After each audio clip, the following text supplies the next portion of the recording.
Transition kuntala ale ni jamana ɲɛma kalata kan ka kɛ waati min na yaasa an bɛ se ka bɔ transition kɔnɔna na olu de ye ko ye ko min n'o kɛlen don bisibasa ye Mali ale ni CEDEAO ni ɲɔgɔn cɛ an ka kunnafonidilaw olu kɔni ye fɛɛrɛ di a koɲɛw ka Babayi Watara ale ka kuma galamani na olu bɛna ɲɛfɔ aw ye sɔɔni 8 mars tɔgɔladon laɲɛnamani kɔnɔna na Institut Universitaire Paramédical olu kɔni ma to kɔ a koɲɛw la Seko ale ni Dɔnko ale kɛnɛ kan mun bɛ tali kɛ festival Fiwala san 2022 ale kɔni kun cɛra an ka jamana kɔnɔna na. Nous ne bisi na bakurubaw ye mun bɛna walawala aw ye sɔɔni. An lamɛnbagaw aw bɛɛ lajɛlen ni so i n'a fɔ n bɔra k'a fɔ aw ɲɛna bakurubaya la cogo min na mun bɛ tali kɛ transition fanga ale kuntala ka ale ni chronogramme min kan ka bɔ ni o de ye ka ɲɛfɔli kɛ jamacɛro fanga maaw olu ka ɲɛfɔli kɛ CEDEAO ni ɲɔgɔn cɛ mun bɛ tali kɛ an ka jamana ɲɛma kalata la kun ka kɛ waati min na olu de ye bisibasa ye an ka jamana ale ni CEDEAO ni ɲɔgɔn cɛ Babayi Watara ale kɔni y'a ka kuma galamani ka u tɛngu kunnafonidilaw la u ye fɛɛrɛ mun sɔrɔ k'a fɔ an ka jɛ k'o lajɛ ɲɔgɔn fɛ. Hali bi mankan ma dafa Mali ale ni farafinna tilebinyanfan tɔnba ni ɲɔgɔn cɛ n'o ye CEDEAO ye. U ye ɲangili mun ta ka da an ka jamana kun kabiri janvier kalo tile 9 san 2020 tɛmɛnen in na. Ko yɛrɛ bɛ kulu in taabolo sɔsɔ wa o ye bin ye Mali kan. Yaasa ka bɔ ni gɛlɛya in kɔnɔna na fo bɛnkan ni faamuyaliko ɲuman de kan ka sɔrɔ fan fila bɛɛ ni ɲɔgɔn cɛ. O la u bɛɛ lajɛlen kan ka waleya dɔ da. N'i ko ko compromis o ye bɛnkan ye. CEDEAO ka ciden bɔra an fɛ yan Goodluck Jonathan ani délégation caman nana ka na an ka jamana marabagaw ka kumaɲɔgɔnya k'u ye k'u lamɛn fɛɛrɛ minnu sigilen bɛ sen kan ka tila ka gafe di u ma u ka gafe in jateminɛ k'a la baara minnu bɛ i ka faamuya b'a la u ka kuma wagati dɔ kan wagati min ni kalafiliw ka taa se échange wɛrɛw ma olu bɛ se ka sɔrɔ cogo min na u ni ɲɔgɔn cɛ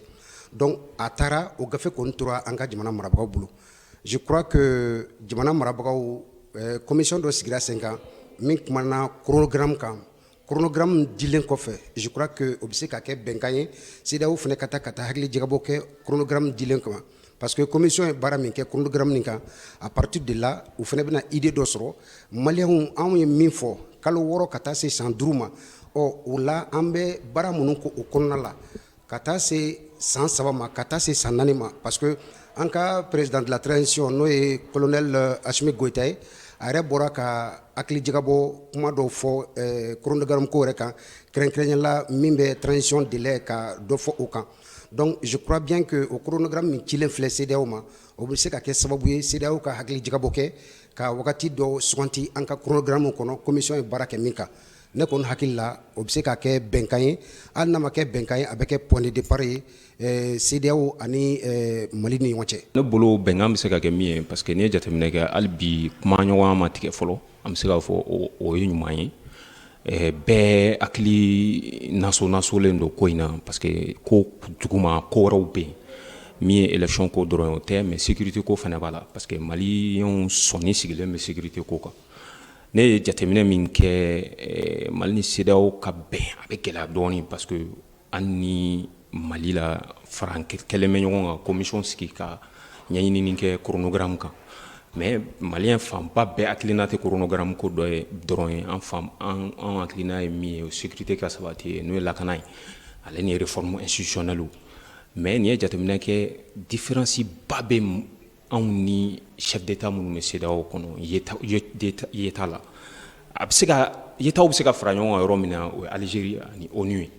b'a dɔn Algérie y'i proposé ka kɛ négociateur ye entre nous et eux je crois que ni sɔnni sigira o yɔrɔ in kan a bɛ se ka kɛ sababa ye min bɛ se ka an ka yeta fila gɛrɛ ɲɔgɔn na filanan ye min ye o de ye ONU ye Nations Unies ye parce que garantie ba bɛ ONU ka médiation na Antonio Guterres yɛrɛ ale bɛ ka médiation pousser dans ce sens ne bolo ni o fɛnɛ cogo o yɔrɔ in lajɛra a bɛ se ka kɛ sababa ye cogo min na min ye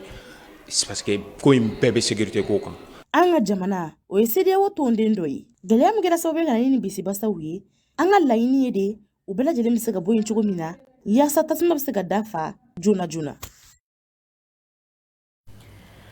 Kabiri janvier kalo tile 9 san 2022 an ka jamana CEDEAO ma olu kɔni ka ɲangili kɔni talen don ka sigi o kunna na ka sababu kɛ ko waati ka fɔ u ɲɛna jamana kalata u bɛ se ka kɛ cogo min na CEDEAO ni ba Maliba u kɔni bɛna bɛnkan u bɛna jumɛn o de sɔrɔ an ka jɛ ka jamana kɔnɔdenw olu kɔni ka kuma lamɛn Cheick Kulibali ale ka kuma galamani na. Kalo tile 9 san 2022 fo kana bila bila bɛnkan kɔni ma se ka sabati Mali jamana ani CEDEAO jamanaw ni ɲɔgɔn cɛ. Sabula farafina tilebiyanfa jamana maaw olu kɔni y'a yira k'a fɔ ko walasa bɛn kɔni bɛ se ka sabati olu ni Mali camancɛ fanga ɲɛmɔgɔw ni ɲɔgɔn cɛ fo ninnu kɔni ka waati jɔnjɔn di olu ma bɛɛ lajɛlen kɔni bɛ sɔn min ma. Tipale Malien yɛrɛ fɛnɛ da an bɛ gɛlɛya de kɔnɔ. Solution wɛrɛ tɛ gɛlɛya in kɔ parce que an ye fantan jamana de. Maintenant ni ni action sugu nana u bɛ wuli k'u jɔ de ka négociation de kɛ ka nin ko in fɔ k'a ban pewu. O fɛnɛ bɛ ka aw ka autorité mɔgɔw fɛnɛ bɛ ka mun fɔ o fɛnɛ tɛ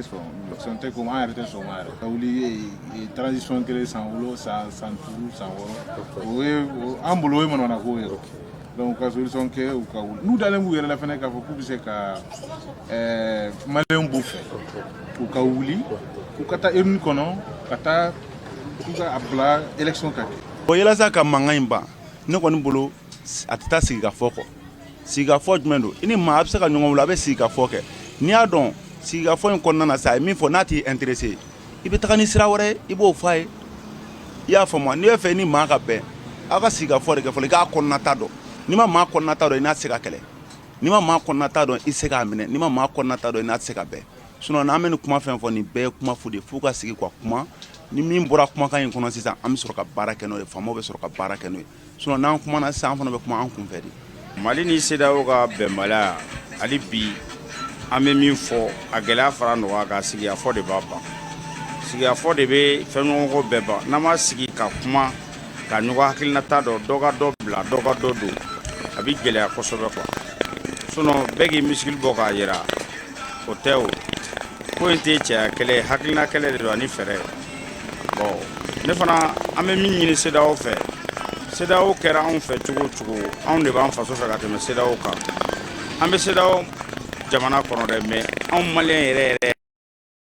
dɔn an de b'a to an ka jamana bɛ bɔ gɛlɛya kɔnɔ cogo min na anw de b'o dɔn fo k'an to an danbe la k'an bonya hakilina minnu banna u bɛ fara an kan k'an dɛmɛ an ka bila sira kelen kan mun b'a to an bɛɛ bɛ lafiya sinon ne bɛ min fɔ hali bi degun bɛ Mali kan dɛ mais degun b'an bɛɛ kan bi olu mun y'a bila an kan a b'an minnu kan an bɛɛ de bɛ ka gɛlɛya dɔ sɔrɔ a la bon u k'u jija olu ka tɔɔrɔ sɔrɔli ka suma a la ka tɛmɛ anw dugumamɔgɔw kan barisa anw de bɛ yaala k'an dahirimɛ ɲini olu dun hali n'u sigira so kɔnɔ a ka ca Ala fɛ olu b'u ka u bɛ mun sɔrɔ kalo kɔnɔ n'o mensualité sara la olu bɛ se k'o sɔrɔ anw dun dahirimɛ a n'an ka musakaw a b'an sen n'an tɛgɛ de la anw bɛ yaala k'a ɲini de. Hakilijigi bolo ma ninnu kɔni y'a yira k'a fɔ ko fɛn kelen min kɔni bɛ se ka na ni bɛn ye nin jamana fila ni ɲɔgɔn cɛ o kɔni ye siginka kuma ye a ka kan farafina tilebiyanfa jamana ɲɛmɔgɔw olu kɔni ni Mali cɛmancɛ fanga ɲɛmɔgɔw ka siginka kuma yaasa bɛn kɔni bɛ se ka sabati nin jamana fila ni ɲɔgɔn cɛ cogo min na. Ni an ye Bamakɔkaw olu hakilinataw lamɛn an bɛ taa an ka marabolo kɔnɔna kibaruyaw lajɛ Kanja Tarawele. A ye aw bisimila a ka bi marabolo kunnafoniw na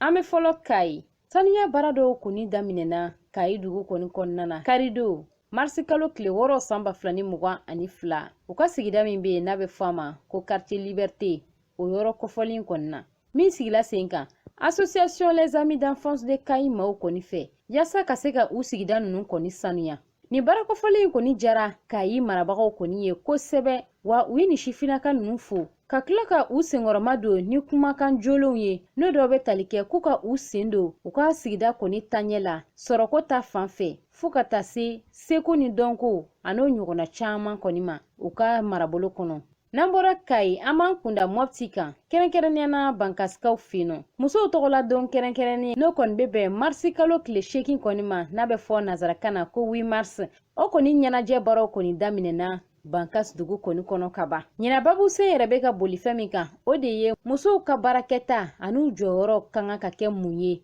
Mali joli kura baaraw kɔni na. O de kadara kɔnɔna na ni muso ninnu da sera fɛrɛ dɔw ma kɛrɛnkɛrɛnnenya na u bɛna u ka yɛrɛma hɔrɔnya labaarali ko kuraw kɛ cogoya min na fo ka taa se ka sɛgɛsɛgɛli dɔw kɔni boloda bana dɔw kan i n'a fɔ kɔli dayɛlɛ sindimi bana ani ka baarasen dɔw sigi sen kan min kɔnɔna na u bɛna ɲɛfɔli ni walawalali caman kɛ maaw ye bingani wale yɛrɛ kan. Walasa ka dansigi bi marabolo kunnafoniw na halisa an bɛ to Mopti marabolo kɔnɔ kɛrɛnkɛrɛnnenya na Korokaw fɛ yen nɔ musow tɔgɔla don kɛrɛnkɛrɛnnen 8 marsi baraw kɔni daminɛna koro dugu kɔnɔna na kabiri sibiridon marsi kalo tile 6 san 2022 ni muso cɛsirilen ninnu kɔni ye u ka baraw daminɛ n'u ka sigida kɔni sanuyani ye kɛrɛnkɛrɛnnenya na u ka kɛnɛyaso polisiso koro prefet ka cakɛda ani meri k'aw ladɔnniya k'a fɔ ko nin hakilina ɲuman in kɔni bɔra ka fɔ musow kɔni de yɔrɔ ni u senkɔrɔma donna musow ni denmisɛnninw ni denbaya tɔgɔla so bolofara min kɔni bɛ korokaw fɛ olu maaw kɔni de fɛ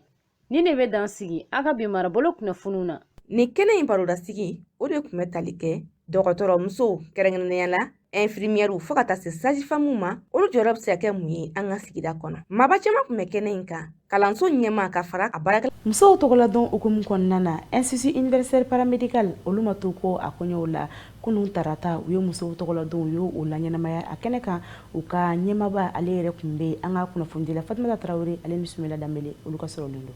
Ni kɛnɛ in barodasigi o de tun bɛ tali kɛ dɔgɔtɔrɔmusow kɛrɛnkɛrɛnnenya la infirmiɛriw fo ka taa se sajifamuw ma olu jɔyɔrɔ bɛ se ka kɛ mun ye an ka sigida kɔnɔ maba caman tun bɛ kɛnɛ in kan kalanso ɲɛma ka fara a baarakɛla tɔw kan u ye kalanso u kɔnɔnaw yira kɛnɛ sigibaw la ani ka ɲɛfɔli kɛ u ka baarakɛminɛw na fo ka taa se baarakɛminɛ ninnu ka olu yira maaw la o tɛmɛnen ka bɔ yen kalanden ninnu ye dumuni fasuguya caman dilan ni ka tila ka a dilancogo ka o ɲɛfɔ kɛnɛ sigibaw ye kalanso ɲɛma ale kɔni ye hakilinadi kɛ fo ka taa se kalanden dɔw ma. Donc an bɛ yan bi muso kama ka muso tɔgɔla don fete ka yira k'a fɔ ko muso dan tɛ tobili dɔrɔn tɛ ani den wolo dɔrɔn tɛ wala muso bɛ se ka fɛn caman wɛrɛ kɛ min bɛ se ka a ka sokɔnɔmɔgɔ dɛmɛ n'est-ce pas voilà. Ka sanga ni muso tɔgɔla don ye an ye fête dɔ organiser yan n'o ye ɲɛnajɛ ye o ɲɛnajɛ kɔnɔna la bɛɛ b'i yɛrɛ sɔrɔ a la muso komi cɛw an ma bila da kelen da la an ka ɲɛnajɛ in kɔnɔna la an ye tobiliw kɛ an ye présentation kɛ jiw dilanna an kulonna an yɛlɛla farikolo ɲɛnajɛ an y'o caman caman kɛ hali sisan an ma tila an b'a kan ne parce que musoya tɛ ko dɔgɔmani ye muso jɔyɔrɔ tɛ fɔ ka ban parce que n'i y'a mɛn du muso don n'i y'a mɛn sigida muso don n'i y'a mɛn jamana muso don n'i y'a mɛn ko hadamadenya taabolo yɛrɛ muso don donc muso jɔyɔrɔ tɛ ko fitiniya kɔnɔna la ne bɛ se ka mun fɔ 8 marsi ko la 8 marsi ye muso bɛɛ de ta ye tɔgɔdala o duguba o jamana wɛrɛ o n'a kɔni fɔra muso man dɔgɔ ka muso bila kɛrɛfɛ o tɛ waritigi muso o tɛ fantamuso o tɛ muso bɛɛ ye muso de parce que an bɛɛ bɛ sɛgɛn kelen de la an bɛɛ bɛ ka baara kelen de kɛ n'i ko musoya kɔni i k'a bɛɛ muso ka baara kan ka kɛ mun ye ka ladilikanw di ka mɔgɔ bila sira ɲuman kan parce que n'i y'a mɛn ko jogo ɲuman muso don ni muso sɔnna a bɛ ɲɛ nka ni muso banna a bɛ tiɲɛ ala k'an kisi o ma. Ka yira aw la k'a fɔ musow tɔgɔla don o ɲɛnamayali ni kalanso in kɔnɔ olu kɔni ye musow jɔyɔrɔ yira kɛrɛnkɛrɛnnenya jamana yiriwali o bundakun kan.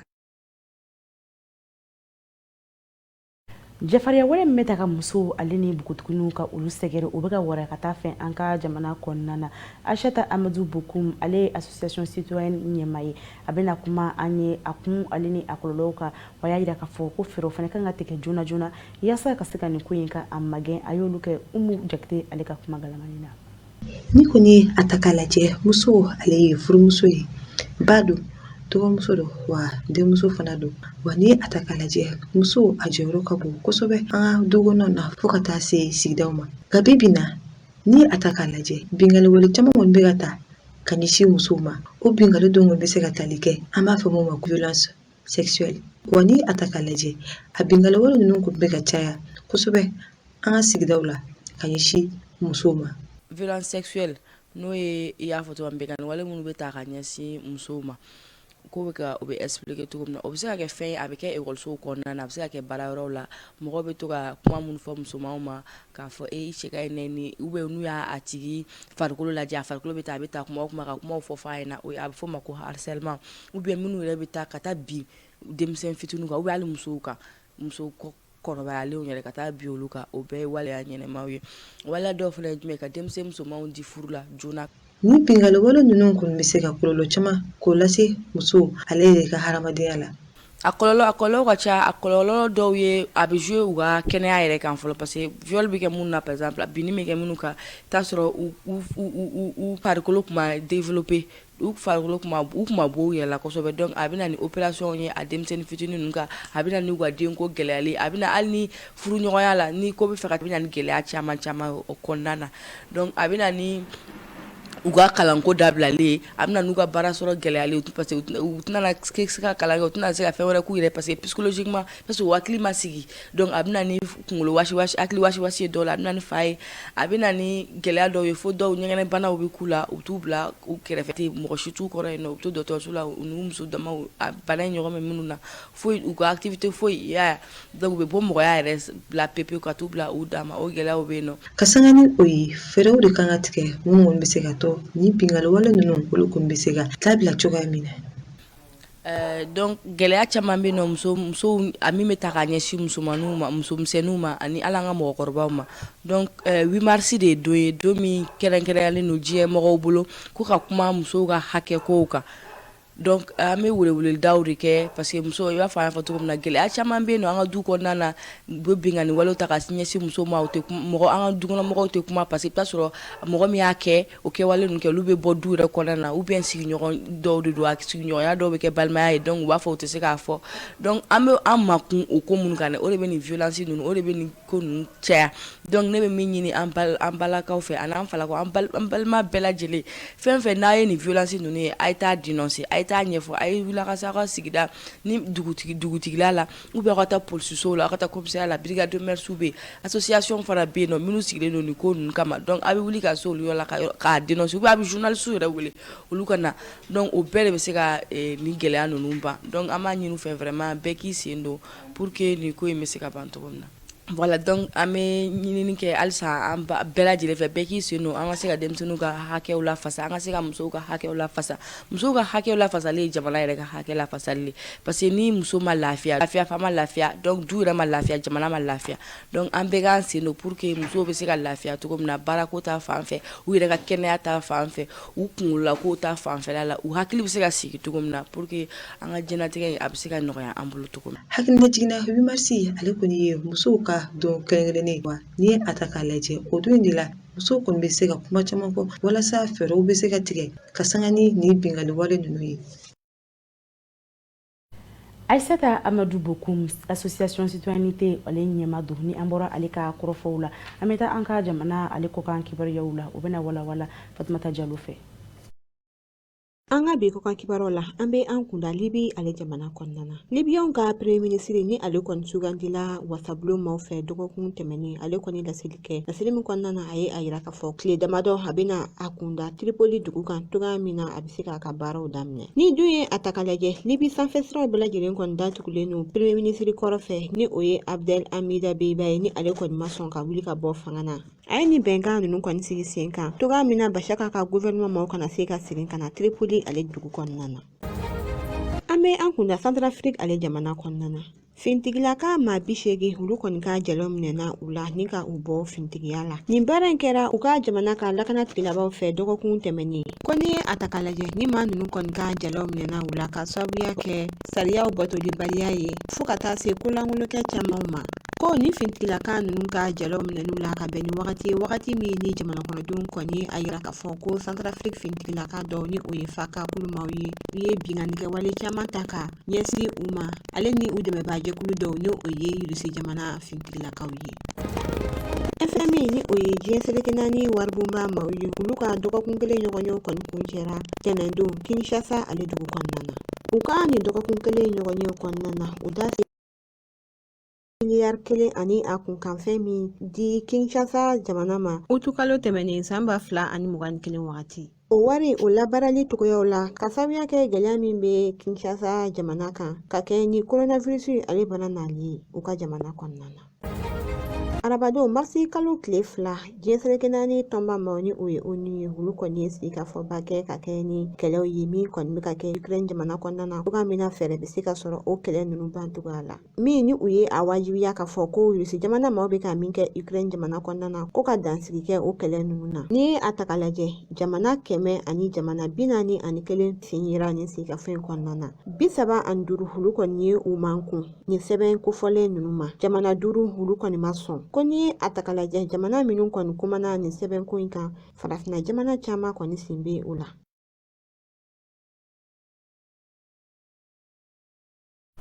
Wasolon seko ale ni a dɔn ko o bɛ se ka yakubaya cogo jumɛn na o de Umu Sangare ale miirina ye o de hukumu kɔnɔna na a ye festival fiwa ka o labɛn wasolon kɔnɔna na ka wele bila seko ni dɔnko tigilamaaw ma Mali kɔnɔ ale ni diɲɛ fantan naani bɛɛ lajɛlen fɛ u ka na festival fiwa in la ɲɛnamaya marisikalo tile 3 a taa bila fo a tile 5 la an ka kunnafoni dila Modi Ture a bɛna walawalali di a koɲɛw kan. Wasolon a connu des grands artistes minnu u y'u si bɛɛ kɛ ka dunuya bɛɛ la tolo. Mais en revanche, au retour, Wasolo ne recevait rien. Donc, du coup, en munu la olugu kofe, ni ala ka se doni,